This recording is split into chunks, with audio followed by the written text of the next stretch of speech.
The war had ended, but peace had not really come. The sky was still gray, the air heavy with the smell of smoke and dust. Houses were broken, streets were empty, and the wind carried the sound of distant crying. Corporal Daniel walked slowly through the remains of the small village, his boots crunching over shattered glass and burned wood. He had seen many battlefields before, but something about this place felt different. It was too quiet, too still, like the whole world was holding its breath. Daniel's uniform was torn and stained. His face was tired, his eyes hollow from sleepless nights. The war had taken many things from him, his friends, his brother, and the simple feeling of being alive. Every step he took reminded him of the screams, the gunfire and the smell of blood mixed with fire. Yet still he walked, maybe searching for something he couldn't name. The village had once been beautiful, he could tell. The broken walls had traces of bright paint, and the burned garden still had the faint scent of flowers.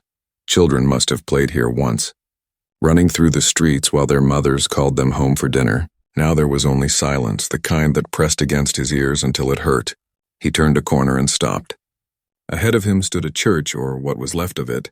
The roof had collapsed, and the windows were nothing but sharp frames of glass.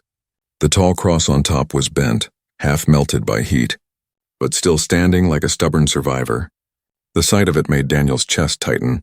He pushed open the heavy wooden doors. They groaned like old bones inside. Sunlight streamed through the broken roof in thin golden lines.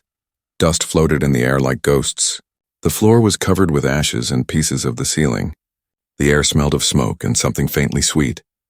Like old wood and candle wax, Daniel took a step forward, his boots leaving prints in the ash, his heart beat slowly, echoing in the emptiness.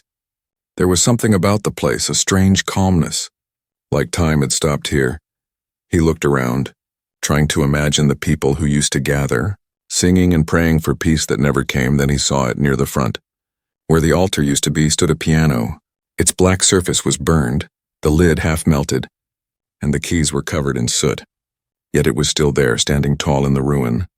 The sight made him stop breathing for a second. He walked closer, brushing the dust off the top with his gloved hand. Some of the keys were broken, others were yellowed and chipped, but he could see that the strings inside were still there. He touched one key gently. It made a dull, soft sound, not clear but alive.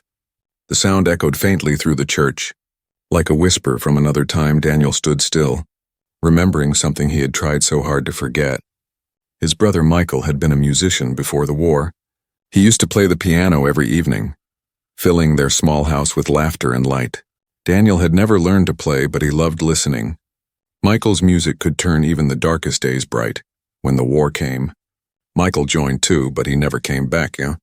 Standing in front of this half-burned piano, Daniel felt tears sting his eyes. He hadn't cried in years. He thought he had forgotten how, but this broken instrument, this survivor in the ashes, reminded him of everything he had lost. He looked around again, seeing not just the ruin, but the memories buried under it. Maybe people had once prayed here for the same thing he wanted, for the war to end, for their loved ones to come home. Maybe they had sung songs of hope, the same kind Michael used to play. A soft wind blew through the open doorway, carrying the faint sound of birds outside. Daniel closed his eyes and took a deep breath. For the first time in a long while, he didn't feel like a soldier. He felt like a man who had finally stopped running from the ghosts of his past. He sat on the broken bench near the piano. His fingers hovered above the keys. He wasn't sure what made him do it, habit, memory, or maybe pain. But something deep inside told him that the piano wasn't dead. Not yet. The music was still there, waiting for someone to bring it back. He pressed another key, then another. The notes were soft and uneven, but they filled the air like a heartbeat. Daniel closed his eyes, letting the sound wash over him. It was the first sign of life he had felt in years. In that burned church, surrounded by ashes and silence, something inside him began to change. He didn't know it yet.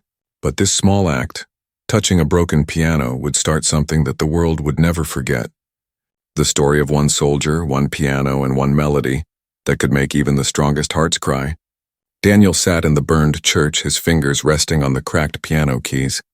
The soft, broken notes still hung in the air. Fading slowly into silence, outside, the wind blew through the broken windows, carrying the scent of ashes and distant smoke. He didn't know how long he had been sitting there. Time felt different inside those walls, like the world had stopped moving. He stared at the piano, at the scars burned into its wood, and thought of his brother, Michael, Michael's laughter, his soft humming when he played, his promise that one day, when the war was over, he'd play again for the whole world. That memory hurt, like touching a wound that never healed. Daniel lifted his hands and pressed another key. The sound was clearer this time, weak but alive. It echoed through the ruined hall. Bouncing off the blackened stone, the church seemed to listen, like an old friend waking up after a long sleep. He pressed more keys, slowly at first, uncertain. The notes were uneven, some dead, some trembling with faint life. But they began to form a pattern, a melody he knew too well. It was a song Michael had played the night before he left for war. A song about home, about rain and sunlight and the smell of spring. Daniel's eyes burned.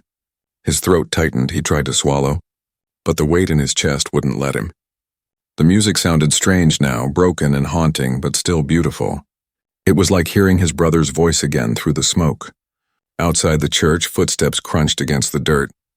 A few soldiers from Daniel's unit had followed him when he wandered away from camp. They peeked through the doorway, unsure what they were seeing. "Hey, Dan," one of them whispered, "you okay in there?" Daniel didn't answer. He kept playing, lost in the sound. His rough fingers slipped on the cracked keys. But he didn't stop. The others entered quietly, their boots echoing in the hollow church. There were 5 of them, young and old, faces marked with dirt and exhaustion. They had seen too much death to be surprised by anything anymore. But the sight of Daniel, once their toughest comrade, playing a burned piano in a dead church made them go still. The oldest among them, Sergeant Cole, crossed his arms and watched. His lips parted slightly as the music filled the space. It wasn't loud, it wasn't perfect, but it carried something none of them had felt in months. Peace. Daniel's head bowed. He played the notes like they were the only thing keeping him alive. His hands shook, but he didn't stop. Every note seemed to pull something from deep inside him. Pain, memory, guilt, hope, all tangled together. One soldier sat down on the floor, leaning against a wall. His rifle slipped from his hands. Resting on the ground, another rubbed his eyes. Pretending it was the smoke making them water, Sergeant Cole finally spoke, his voice low. "What's that song, Corporal?" Daniel didn't look up. His voice cracked as he answered. "It's my brother's." No one said anything after that. The only sound was the piano, soft and trembling, echoing like a prayer through the ruins outside. A few villagers who had survived the war passed by, hearing the strange sound coming from the old church one by one. They stopped and listened. A child tugged his mother's hand, whispering, "Mama." Someone's playing. The woman, her face tired but gentle, led him closer. They stood near the doorway, eyes wide, listening. The soldiers turned slightly but didn't speak. It was as if everyone had agreed silently that the music must not be interrupted. Daniel finished the song with a final soft note. The sound lingered, then faded into the wind. For a long moment, no one moved. The soldiers just stood there, heads bowed, lost in thoughts they couldn't share. Then Daniel pressed another key, a low one this time. He started a second melody, one slower, deeper, born not from memory but from the moment itself. The piano creaked under his touch, but the music grew stronger. The soldiers straightened, their eyes glistening. This wasn't just a man playing a piano. It was a man speaking to the souls of the broken, telling them it was okay to remember, okay to feel again. As the notes filled the church once more, Daniel realized something. The war might have ended on paper, but inside every soldier's heart, it was still raging. Maybe music could end it for real. Even if just for a few minutes, the youngest soldier whispered to himself, "I forgot what peace sounded like outside." The child clapped his hands softly, smiling for the first time in months. His mother covered her mouth, tears falling down her cheeks. And in that burned church filled with scars and ghosts, Daniel's music rose higher, fragile but alive. It didn't matter that the piano was broken or that his hands were rough and tired. The sound that came from it was pure, like forgiveness, like hope. When he finally stopped, there was silence again, but it wasn't empty anymore. The silence now carried the echo of something beautiful, something human. And for the first time since the war began, Daniel smiled even as a single tear rolled down his cheek. The air inside the ruined church still shimmered with the echo of music. The soldiers stood quiet, almost afraid to speak. As if any sound might break the spell, Daniel sat motionless at the burned piano, his fingers resting lightly on the cracked keys. Sweat mixed with ash on his forehead, and his chest rose slowly, like he was breathing for the first time in years. Outside, the wind had changed. It was softer now, warmer. A few villagers had gathered near the church door, drawn by the strange, impossible sound of music from a place that had only known fire and screams. Sergeant Cole finally stepped forward, his boots crunching against the broken tiles. He didn't say anything at first, just looked at Daniel with something unreadable in his eyes.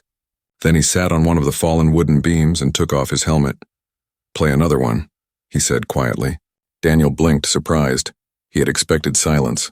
Maybe a laugh, not this, not a request, not an invitation. One by one, the other soldiers found places to sit, some on rubble, some against walls, their rifles rested beside them, forgotten for now. They didn't look like fighters anymore. They looked like men trying to remember what it felt like to be human. Daniel glanced at the keys again. His hands trembled slightly, but he placed them back on the piano and began to play. This time it wasn't a song he knew. It was something new, notes coming from a part of him he hadn't touched in years. It was rough and slow but honest. Each note rose into the dusty air like a prayer with no words. The villagers outside stepped in slowly, their faces uncertain. An old man with a cane, a mother carrying a toddler, two teenage boys in torn clothes. They didn't speak, they just listened. The music curled through the broken church, weaving around the pillars, brushing over the pews that had burned in the fire. It sounded like stories once buried now waking up. A young soldier named Hayes took a shaky breath. "My dad played piano," he whispered. "Used to sing with my mom after dinner." "I haven't thought about that in years," no one answered. They didn't need to. The music did the talking now. Then something unexpected happened. The toddler in the woman's arms began humming. Softly, off-key, but following the sound with wide eyes. Her mother looked startled at first, then covered her mouth and began to cry. Daniel saw them, and the corners of his mouth lifted just slightly. He kept playing, leaning into the keys now, letting the feeling carry him. The piano wasn't perfect, some keys didn't work. Some sounded flat, but that made it real. It was broken like them, but still trying. Sergeant Cole closed his eyes and tilted his head back, letting the music wash over him. It reminded him of church back home before the war, before he had to become someone else just to survive. Hayes whispered again, more to himself than anyone. "I don't even remember the last time I cried." His voice broke and no one judged him in the back. A villager brought in a small wooden stool and placed a lit candle on top. The soft flame flickered, casting warm light across the dark walls. It looked like the church was alive again, if only a little. A teenage boy walked closer to the piano, watching Daniel's hands move. He had never seen anyone play before. He sat cross-legged on the floor, eyes wide, as if witnessing a kind of magic. When Daniel finished, the silence returned, but this time, it felt full of warmth, full of memory. Someone clapped softly, others joined. Hesitant at first, then stronger. Not for performance, but for something deeper. Daniel turned on the bench and looked at them all. "I didn't come here to play," he said quietly. "I just saw it and something told me not to walk away." The old man with the cane nodded. "That piano has been here longer than most of us." "We thought it was dead." "It was," Daniel said. "But maybe some things just need to be heard again." They all stood in silence for a few more seconds. The soldiers, the villagers, even the children. It wasn't just a moment, it was a memory being made. Outside, the sun had finally broken through the clouds, lighting up the broken roof and casting golden rays across the altar. Dust floated in the beams like tiny stars. And there, in the middle of a war-torn village, a burned church became a place of peace again, all because one soldier listened to the silence and answered it with music. The morning light poured through the cracks in the church roof like golden rivers, lighting up the ash-covered floor and warming the faces of those still gathered inside. Daniel stood up from the piano, his legs stiff, his fingers sore, but his heart beating lighter than it had in years. He didn't expect to feel this way after playing. Not so exposed, not so alive. He took a slow breath and looked around. The once silent ruin now felt filled with life. Not the loud kind, but the soft, deep kind, the kind that made hearts beat a little stronger. The villagers and soldiers sat quietly, some still wiping their faces, none wanting to be the first to leave. Then a soft voice broke the silence. "Can you play it again?" Daniel turned. A girl, maybe 10 years old, with short cropped hair and a smudge of ash on her cheek. stood near the doorway, clutching a cracked wooden doll. Her eyes were wide and hopeful, the kind of eyes that had seen too much but still dared to ask for beauty.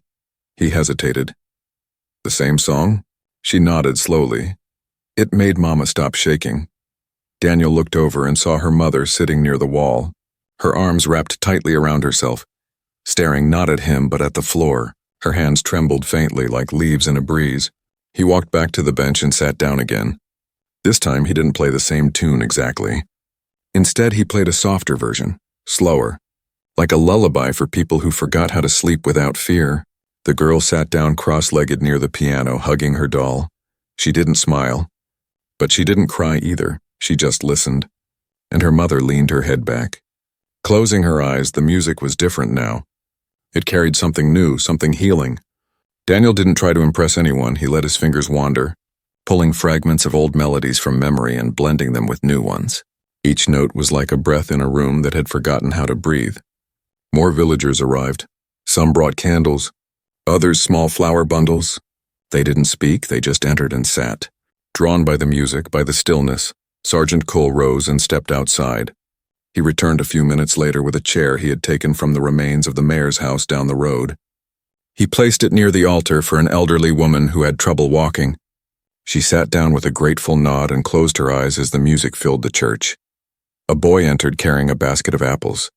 He placed them near the piano as an offering, simple, honest, the kind of gift that meant everything in a place where people had nothing.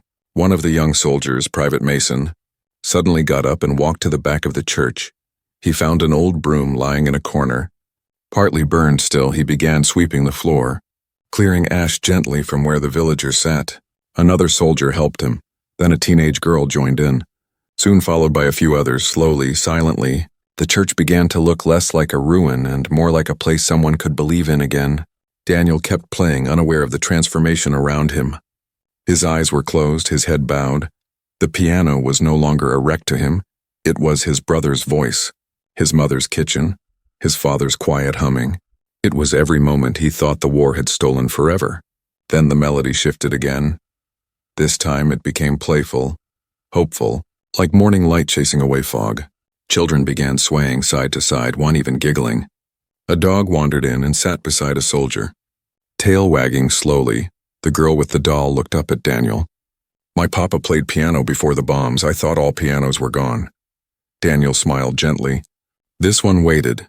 She nodded like she understood, not with words, but with that quiet knowing that only children carry after living through too much. The music faded into silence once more, but now the silence was warm. The villagers didn't rush to leave. They lingered, cleaning, whispering, sitting together outside. Someone began patching the broken church door with wood scraps. Another swept the church steps, not because anyone told them to, but because something inside them wanted to. Daniel stood slowly, his hands trembled now, not from fear or fatigue, but from the weight of what had just happened. He wasn't just a soldier anymore. Not here, not now. He looked at Sergeant Cole, who gave him a small nod, then turned to help nail a board to a broken window.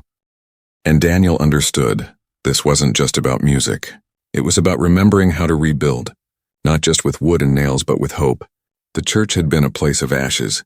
Now it was becoming something else, not because someone ordered it, not because of strategy or mission, but because a burned piano still had something to say, and a soldier had dared to listen. The sun had started its slow climb toward the afternoon sky, casting long shadows through the broken stained glass windows of the church. The air smelled less like ash now and more like dust, candles, and fresh wood from the villagers repairing the doorway. The old ruin, once a silent grave of memories, was breathing again. Daniel sat on the piano bench, his back sore, his hands resting quietly on his knees. He had been playing for hours, but it didn't feel like work. It felt like waking up after years of sleep. He glanced around the church and saw something he hadn't seen in a long time. People talking, people laughing. A little boy dragged a burned chair toward the front of the church, then placed it near the piano like he wanted the best seat in the house. Private Mason handed out what few apples the villagers had brought, breaking them into slices and sharing without needing to be asked. A teenage girl was braiding her younger brother's hair near the back pew, humming the melody Daniel had played earlier. Imperfect but full of heart. Then the soldiers began to open up. It started small, Hayes, the quiet one. Took a seat beside an old man in the second row. He tapped his fingers on his knee nervously for a moment before saying, "My mom used to drag me to church every Sunday. I hated it." The old man chuckled. "So did my grandson," Hayes smiled. "He's lucky. He still has you." The man's smile faded. But he nodded with understanding. "Not for long, maybe. But I'm glad he's not here to see the world like this." Daniel caught parts of the conversation as he tested a few soft chords on the piano. His fingers moved lightly, not to perform, just to stay close to the sound. The sound kept him steady. Then came Cole. He stood up near the front, cleared his throat once and surprised everyone. "I used to play," he said. "Not piano, guitar badly. My wife used to say I sounded like a cat falling down the stairs." The soldiers laughed, even Daniel cracked a grin. "But she loved it anyway," Cole added, his voice quieter now. "Said it was the only time I didn't talk like a soldier." No one spoke for a while after that. The laughter faded gently into silence, not heavy but respectful. Then the teenage boy who had been watching Daniel play stepped forward. He pointed at the piano and asked, "Can I try?" Daniel hesitated. The piano was fragile, its legs shaky, but he saw something in the boy's eyes, curiosity, longing, bravery. He nodded. "Be gentle." The boy sat down, pressed one key. It made a soft thunk, broken inside. But he didn't stop. He tried another and another. Some worked. Some didn't. But slowly, carefully, he formed a rough little tune, a mix of guesses and hope. No one laughed. Instead, they listened. And when he finished, the entire church clapped, the sound echoing like thunder through the stone walls. The boy turned red, but he beamed. "It's not hard," he said. "You just have to feel it," Daniel nodded. "That's exactly right." Outside, a few more villagers arrived. One brought a wooden crate filled with candles and placed them around the church. Another brought a folded blanket and laid it over one of the broken pews, as if the church needed comfort too. Someone lit incense, sweet and earthy, and suddenly, the air felt sacred again. Then came the part no one expected, one of the soldiers. Private Lennox took off his helmet, knelt near the altar, and whispered a quiet prayer. He hadn't prayed in years, not since his brother died in the early days of the war. But something about the piano, the people, the silence after music, it made space for prayer. Even if it had no words, Daniel watched him, and for the first time, didn't feel like a stranger in his own skin. He stood up, stretched his back, and looked around at the people, the soldiers, the villagers, the children, the old, the broken, the quiet, and then he said, without raising his voice, "We can fix it." "You know," everyone turned to him, confused. "The church," he said. "This place, not all at once." But piece by piece, a few villagers exchanged glances. "Unsure, we've got tools, hands, time," he added. "And music." The girl with the wooden doll clapped once, sharp and clear. Then others joined, not out of politeness but agreement. Sergeant Cole looked at the sky through the broken roof, then back at Daniel. "All right," he said, "let's rebuild," and so it began. Not as a plan or a command, but as a quiet promise made in the middle of a ruined church. Between the ashes of war and the first notes of something better, the sun began to dip lower in the sky, casting a warm orange glow through the broken windows of the old church. The village was quiet again, but not the kind of silence that hurt. This silence felt full, like the hush that follows a song when no one wants to speak. Daniel wiped the sweat from his forehead and stepped outside. The village looked different already. Men were clearing rubble, women patching rooftops with old cloth. Children carried bricks in their arms, giggling like they were playing a game. And at the heart of it all stood the church, still broken, still blackened by fire, but no longer forgotten. It had become something more than stone and ash. It had become the center of hope. Sergeant Cole stood beside the church steps, hammering a bent nail into a wooden beam to brace the doorway. His hands were rough, and he muttered under his breath with every hit, but he didn't stop. "You know we're not carpenters, right?" Private Mason joked as he passed by with a stack of wood. Cole grinned without looking up. "War didn't come with a manual either. We figured that out." Inside, the piano still stood, a strange monument in the middle of the mess. Villagers and soldiers alike took turns wiping it clean with soft cloths. Careful not to harm it, some added little touches, a folded scarf over the bench, a bundle of wildflowers tucked into a crack in the wood. Daniel watched from the doorway. His fingers itched to play again, but something told him to wait. This moment wasn't about music, it was about movement. about hands working instead of fists clenching. Then, as if pulled by some invisible thread, the little girl with the wooden doll came forward again. Her doll was now wrapped in a fresh scrap of cloth. Her eyes were bright, and she smiled as she looked at Daniel. "My mama cooked something," she said proudly. "You want to eat?" Daniel hadn't tasted real food in days, maybe weeks. But her offer wasn't just about food. It was about sharing, about normal things returning. He followed her to the small fire where a few villagers had gathered. They passed around bowls of thin stew, rough bread, and cups of warm water. No feast, but it felt like one. As he sat beside the fire, chewing slowly, Daniel heard soft singing from the church. It wasn't him this time, it was Hayes, quietly humming the melody he had heard earlier. Daniel looked at the flames and whispered. He's starting to remember. The villagers nearby nodded. One old woman wiped her eyes and said, "That song. It sounds like peace." Night crept in slowly. Not with fear, but with comfort, one by one. People brought blankets and lanterns. Some chose to sleep inside the church, others nearby on clean ground. No one spoke of danger. No one spoke of running. As the stars came out, Daniel finally returned to the piano. He sat down gently, touching the keys like greeting an old friend. Around him, the soft sounds of breathing, whispering, and laughter echoed in the warm night. Then he began to play again, not loud, not grand, just a soft tune that floated up like smoke. It was a lullaby now, born not from memory, but from the present. It spoke of safety, of children sleeping near their mothers, of fathers standing guard, of soldiers laying down their weapons, if only for tonight. And as the melody filled the church once more voices joined, Hayes humming, Cole tapping rhythm on his boot, a few villagers singing words that didn't quite match but still fit the feeling. The little girl leaned against her mother, finally drifting off to sleep, her doll in her arms, the firelight flickering across her peaceful face. Daniel kept playing, not because he had to, but because the church wasn't silent anymore. The people weren't broken anymore. Not fully, not hopelessly in that moment. The music was more than sound. It was glue for the shattered pieces of everyone's spirit. It was warmth for those still cold inside. And in that burned-out church, under a roof full of holes and a sky full of stars, something sacred happened. They weren't just survivors anymore. They were rebuilding, not just homes, but humanity, not with speeches or flags or orders, but with kindness, with songs, with one broken piano played by a soldier who never meant to become a symbol. And as the night deepened and the world outside stayed quiet, the people of that village, soldiers and civilians alike, learned something. Sometimes the strongest thing isn't the weapon in your hand, it's the music in your heart, and the courage to share it when the world has forgotten how to listen. By morning, the burned church no longer looked abandoned.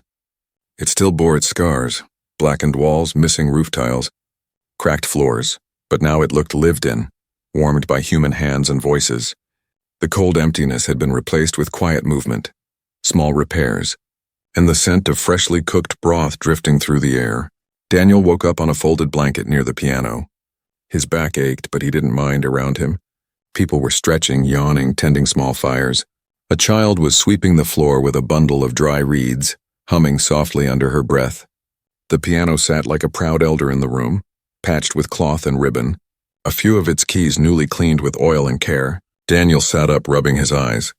He never expected to stay this long. He was a soldier, trained to move, to follow orders, not to build something, not to bring peace, yet here he was, not holding a weapon, but resting beside a piano that had made soldiers cry and villagers remember what it felt like to hope. As he stood and stretched, Sergeant Cole entered the church with something unusual. A camera. Found it in one of the houses, Cole said. Old tech, but works fine. Daniel raised a brow. You planning to take a selfie? Cole smirked.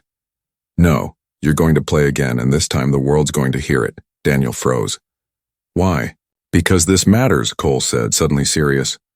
They need to see it. People out there in camps and cities, thinking the world's gone completely mad. They need to know there's still beauty left. Daniel looked around at the people gathering. Soldiers, villagers, children, elders, all waiting again, not for food or safety, but for music. He hesitated. It's not perfect, he said softly, glancing at the piano. Half the keys are dead, and I'm not exactly a concert player. Cole shook his head. Doesn't matter, it's real, and real is what people need. Word spread fast. Within minutes, more villagers entered the church. Some brought candles again, others flowers or small keepsakes they placed gently near the altar. A little girl offered Daniel a shiny stone she'd cleaned in the river. "It's lucky," she said shyly. He smiled. "I'll need it." Cole set up the camera near the front, steadying it on a broken chair. Daniel took his seat at the piano and looked at the gathering crowd.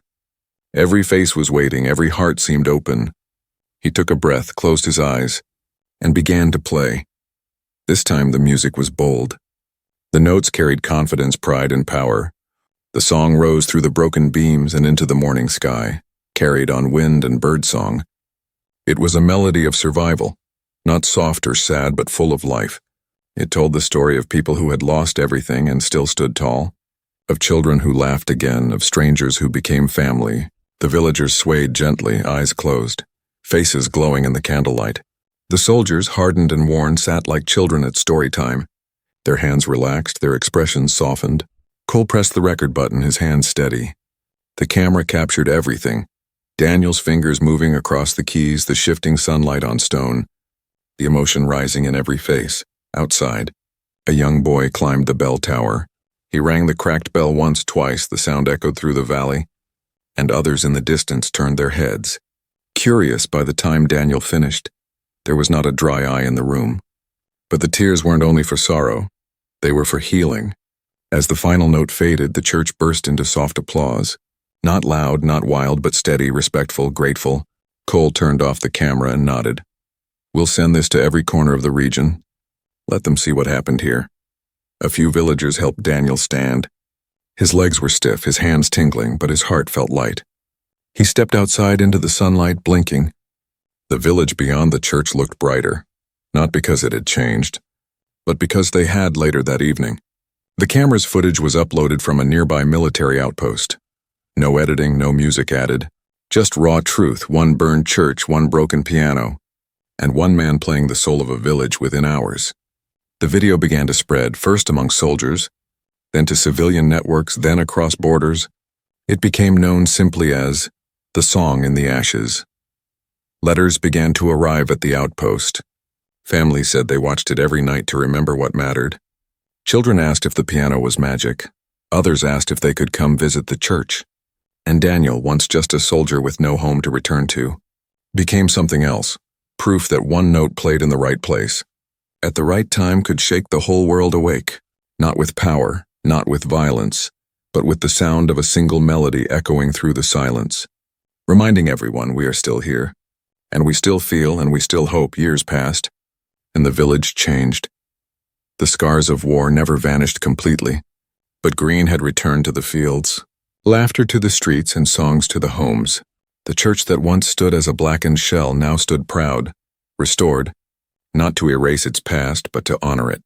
The walls still bore smoke stains in places. The stone still cracked where the fire had burned hottest. But it was alive, a place not just of worship, but of memory, of healing, of music, and the piano. The same old piano still stood at the front. Its wood had been polished, its broken keys repaired one by a retired carpenter who said it reminded him of his daughter's smile. Soldiers and musicians alike had helped restring it, tune it, and paint a thin golden line along the cracks instead of hiding them. People came from all over now, not to mourn, but to witness. They came because they'd seen the video, because they'd heard the story. The Song in the Ashes had gone farther than anyone imagined. It was played at memorials, shown in schools, shared in cities that hadn't even known the war. A small plaque was placed beside the piano, engraved with simple words, "Played by Corporal Daniel Hale, the day the soldiers cried." Daniel never asked for his name to be remembered, but people insisted he came back only once a year now, always quietly, never announcing himself, just a man in a plain coat with tired eyes and gentle hands. Each year on the anniversary of that first song, the villagers held a gathering, not a celebration exactly, but something deeper, a night of silence, music, and remembrance. And each year, Daniel would walk in just as the lanterns were being lit. Never late, never early. He'd sit at the bench, crack his knuckles gently, and ask the same question, "May I?" The answer was always the same, spoken softly by young and old alike. Please. He would play, not as a soldier or a hero, but as a witness, someone who had survived and found something worth sharing. His melodies had grown over the years, richer, steadier, sometimes even joyful. This year was different, though. When Daniel arrived, the church was already full. Dozens of visitors had come early. Children sat cross-legged on the floor near the piano. Elders leaned on canes or each other. Some wore medals. Some carried photos of people they had lost. The air was thick with anticipation, not from fame but from love. Daniel took his place. Brushing dust from the bench, he looked out at the faces, some familiar, some strangers, all connected by one old song. He placed his fingers on the keys and began to play. But this time something changed halfway through his piece. A young boy, no more than 8 years old, rose from the front row and walked up to Daniel. He didn't say anything. He just stood there looking at the keys. Daniel paused, smiled gently, and shifted slightly on the bench. He patted the space beside him, inviting the boy to sit. Together they played. Daniel led with slow, steady chords, and the boy added soft, simple notes, slightly offbeat, but full of wonder. The song became something new, a duet between past and future.